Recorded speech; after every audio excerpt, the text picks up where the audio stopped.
What it is, focus your homeboy first. Back again with another installment of this Put It On Something Special as I continue to ask the question, who's the GOAT QB?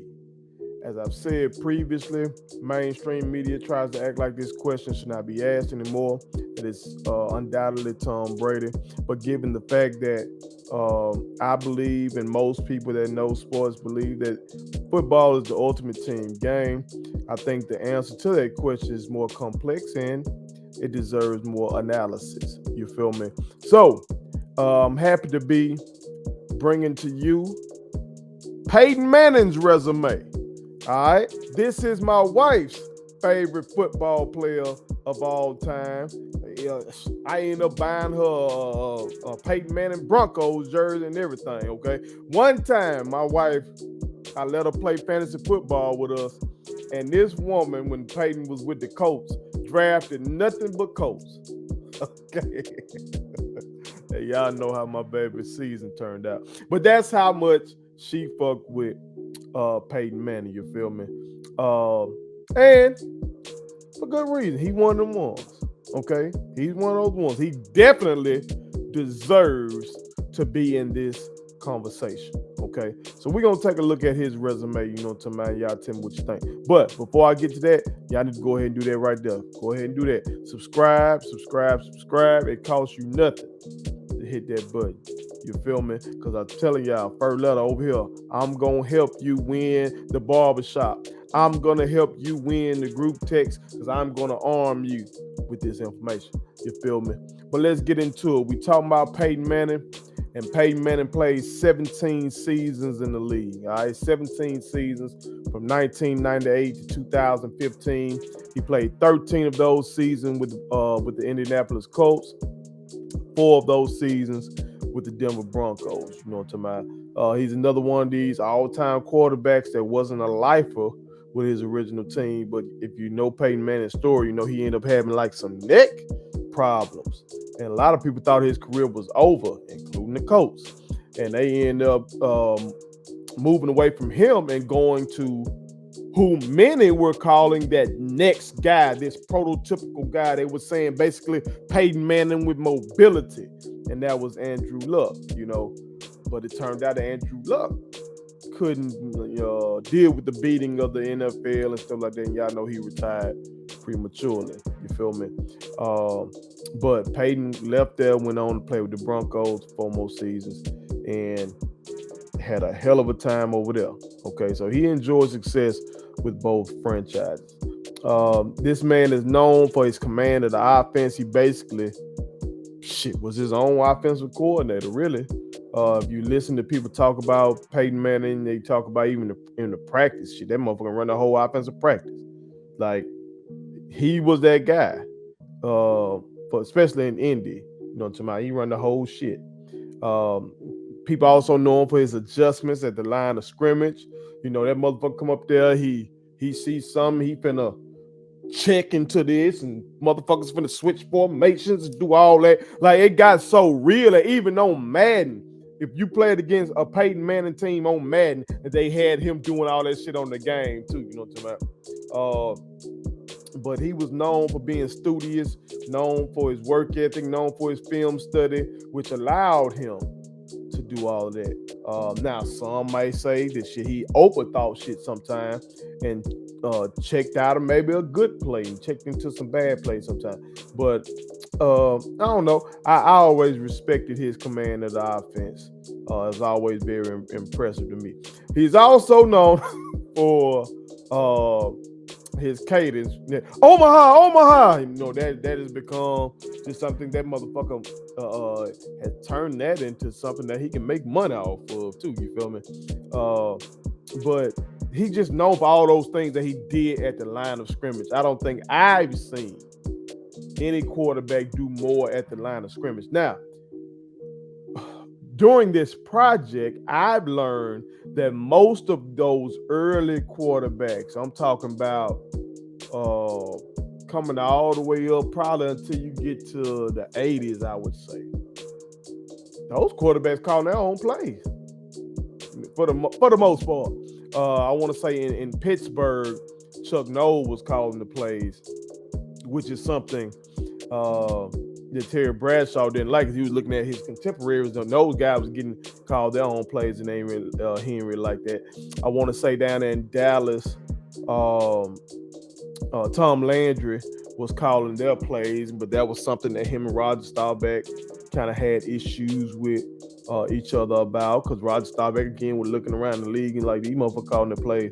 Now they did say Roger, some would say, in a book I read by Skip Bayless, would say that Roger would check into some different plays, and that some of the best plays were those plays that he checked into. But for the most part, all those guys leading up to the end, the modern era of football, they were calling their own plays.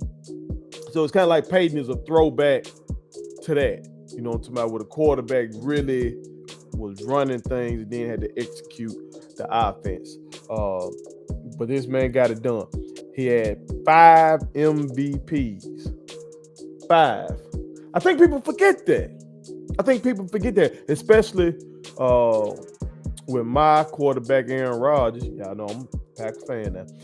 My quarterback, Aaron Rodgers, now having 4 MVPs, coming out with these back-to-back MVPs. And I'm hearing a lot of people start to say that he's the best regular season quarterback of all time, as a slight, really, because they trying to get out on him for just having won Super Bowl. But they forget that Peyton Manning got 5 MVPs, man.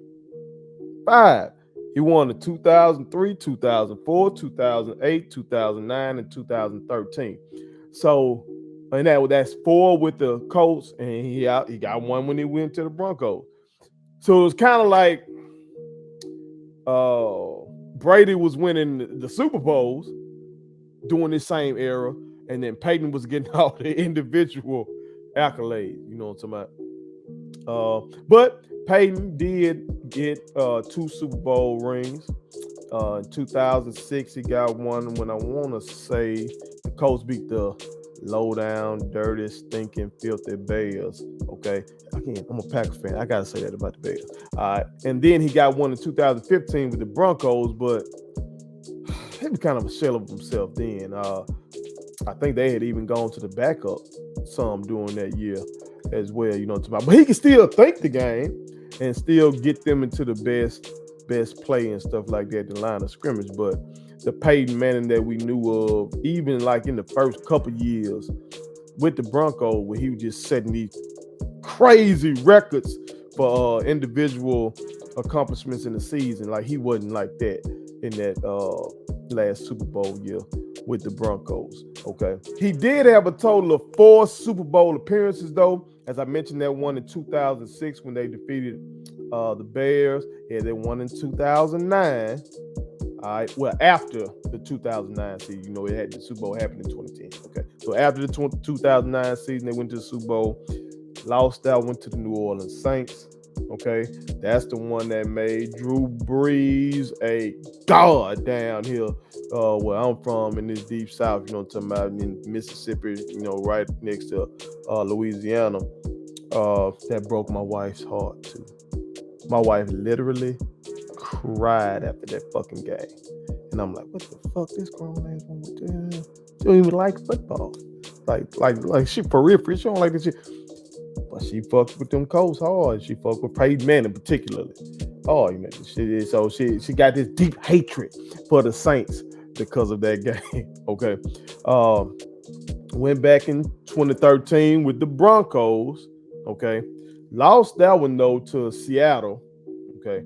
And went back again in 2015, like I said, and got that one done. They had that stupid defense. It was like 2013, he lost to an all-time defense with that Legion of Boom defense. Okay, Russell Wilson, that quarterback on the other side, Marshawn Lynch at running back. But he had a stud defense in 2015, led by Von Miller, and they did the fool on Cam Newton and the Carolina Panthers, man. All right. But he had a playoff record overall of 14-13. He threw for 7,339 playoff passing yards. In terms of playoff passing yards per game, he threw for 271.8. His playoff touchdowns were 40. His playoff interceptions were 25.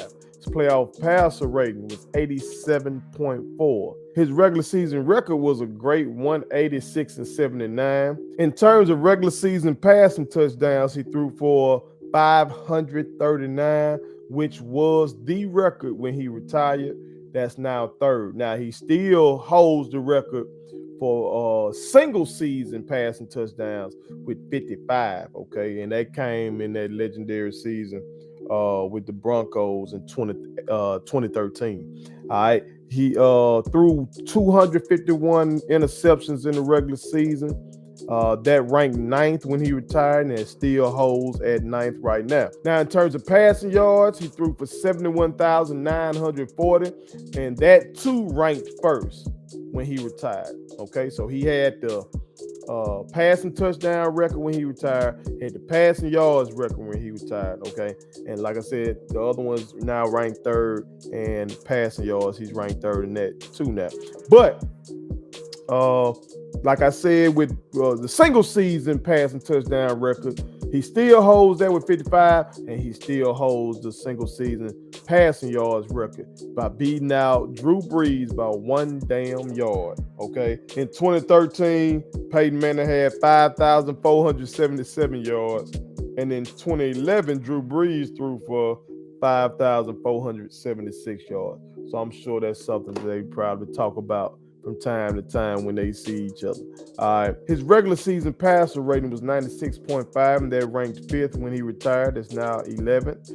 Regular season passing yards per game, he threw for 270.5. In terms of rushing yards, he was not a scrambler. He did not get down like that for real, okay? This is a pocket pass, okay? So he only rushed for 431 yards. He had 18 rushing touchdowns, but that's a lot of sneaks. That's a lot of quarterback sneaks up in that shit, okay? Maybe a couple of naked bootlegs or shit like that, but mostly sneaks. It got to be, okay? But let's look at what he had around him. This is what I love about this project. This is when I really learned stuff, was when I saw what kind of defense this cat had with him, what kind of rushing offense this cat had with him, what type of teammates this cat had with him, what was his coach like, you feel me? And of course, I remember most of this from the Peyton Manning era, but really digging deeper into the numbers, like with the scoring defenses and the rushing offense, it did tell a lot. Okay, so let's start with his scoring defense.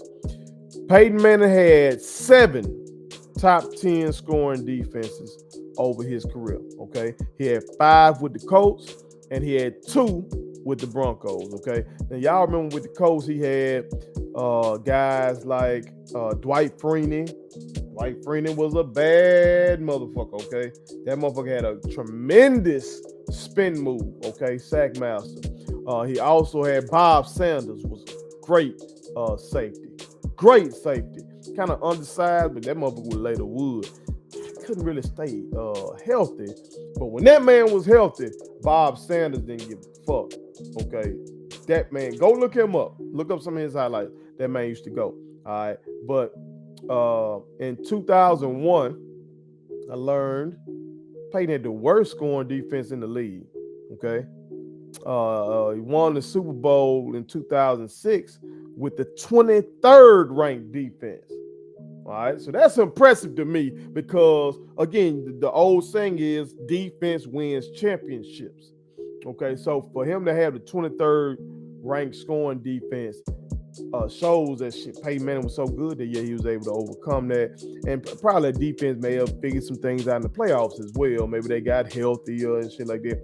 But still, he was a driving force, undoubtedly, of that team. All right, now, he had the best scoring defense in 2007. And for 2 of his Super Bowl appearances, he had a top 10 scoring defense. That was 2009 and 2015. Okay. And I alluded to that 2015 defense in Denver. All right. That it doesn't get the same lore of 85 Bears or 2000 Ravens and nothing like that, or Steel Curtain from the 70s and nothing like that. But That was a stud defense. Them motherfuckers could pressure the quarterback. They had guys on their back end. They could come, really hawk the ball and shit like that.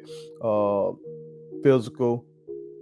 That was a great defense, and they led the way. They were the driving force of that Super Bowl win. In terms of top 10 rushing offenses, you only had one. One in 17 seasons. Okay? Now that shocked me. It shocked me because he had some good backs in Indy. Okay? Yeah, I know he set the record for most passing yards, so that means that you're throwing the ball around the yard. Okay, but still, he had some good backs. But just one top 10 rushing offense in 17 seasons. Okay. And then you would think when he got to Denver, that shit, they were running the ball and playing good defense. But he was still throwing that motherfucker around out there. As we know, he set the record for single season passing yards and passing touchdowns out there. But then when he was really dinged up on his last leg in that last season, you would have thought that, hey, they just running the ball, and playing good defense. But no, this one top 10 rushing offense came in 2001, okay, with the Indianapolis Colts. Matter of fact, this motherfucker won the Super Bowl in 2006 with the number 18 ranked rushing offense, okay? And in 2015, the Broncos won it with the number 17 ranked rushing offense. He actually had the worst rushing attack in the league in 2009, and they still made the damn Super Bowl, y'all. This man was the offense for his team. He was the offense. Like, you're going to see he had some good backs, but this man really was the orchestrator and the engine for damn near his whole career until really, I would say like that 2015 season where the defense was the engine of the team. All right. But let's look at his coach. Y'all know in football, the coach matters more than any other sport. And he played for Hall of Fame coach Tony Dungy in Indy. Tony Dungy was in the Hall of Fame class of 2016. Tony Dungy has a career record of 139 and 69. I know you might hear motherfuckers like Skip Bayless call Tampa Bay the sucker kneels and act like Tom Brady is the only one who made them what they are, made them respectable. But actually, Tony Dungy turned that Tampa Bay franchise into a respectable franchise and made that defense elite defense that he had over there in Tampa with Hall of Famers like Warren Sapp and Derek Brooks and John Lynch. Okay, had guys, cornerback Rondé Barber. Okay, he had guys over there on that defense. Great defense. Y'all heard of Tampa 2? That Tampa 2 defense? That's them. Okay. He was the first black coach to win a Super Bowl. All right. Now over there in Denver, Peyton played for John Fox. Okay. John Fox has a 133 and 123 record. He made 2 Super Bowl appearances. Okay. I think people forget this about John Fox. 2 Super Bowl appearances, one in Carolina, you know, the infamous Janet Jackson Super Bowl, or simply just famous, depending on how you like it. Okay, I digress. All right, and he made that one appearance in Denver when they lost to Seattle. Okay, Peyton ended up winning the Super Bowl in 2015, actually with Gary Kubiak, who has an 82 and 75 career record. Okay, but let's look at some of these notable offensive teammates that Peyton Manning had at his disposal. As I alluded to, he did play with some great backs. Now, his first cat, he only played with him for 1 year. Okay, and that was Marshall Faulk, Hall of Fame running back, class of 2011. I talked a little bit about him when I talked about Kurt Warner. If you haven't seen that video, make sure you go check that out. But he played with Peyton in 1998, and in that season, check this out. That 1998 season, this man had 1,319 yards on the ground, but 908 receiving. Marshall Faulk was fucking incredible.